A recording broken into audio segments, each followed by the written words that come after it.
చెత్త చెత్త చెత్త చెత్త డే ఏదో అనుకోకండి. ఇక్కడ మనం జర్మనీలో మ్యూల్ అంటారు వీటిని. ఈ మ్యూల్ని 3 రకాలుగా సపరేట్ చేయాలి. ఒకటి పేపరు, ఇంకోటి ప్లాస్టిక్, ఇంకోటి రెస్ట్ మ్యూల్. రెస్ట్ మ్యూల్స్ అంటే మనం తినంగా పడేసే వేస్ట్, రైస్ వేస్ట్, ఇంకా మనం బనానా తొక్క అన్నీ దాన్ని రెస్ట్ మ్యూల్ అంటారు. ఇంకోటేమో పప్పియరు ఇది, ఇంకోటేమో ప్లాస్టిక్. ఈ మూడింటిని మనమే సపరేట్ చేసి మ్యూల్లో వేయాలి. మ్యూల్ డే అంటే ఈరోజు ఇది తీసుకెళ్ళడానికి ఒక వ్యాన్ వస్తుంది. దీనికి ఓవరాల్ ఇయర్కి ఒక క్యాలెండర్ కూడా ఇస్తారు మనకి. ఆ క్యాలెండర్ ప్రకారం మన మ్యూల్ కంటైనర్స్ని రోడ్డు మీద పెట్టాలి. ఇది పప్పియర్ అంటారు.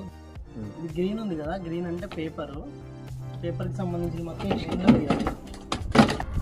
ప్లాస్టిక్ బ్యాగ్స్ అలా పెట్టేయాలి. ఇది రెస్ట్ మిల్ అంటే కొంచెం డేంజరస్ హార్మ్ఫుల్ గ్యాసెస్ కానీ హార్మ్ఫుల్ ఏమైనా ఉంటే ఇందులో ఉంటాయి. వీటిని మనం ఈ బ్లాక్లో వేయాలి.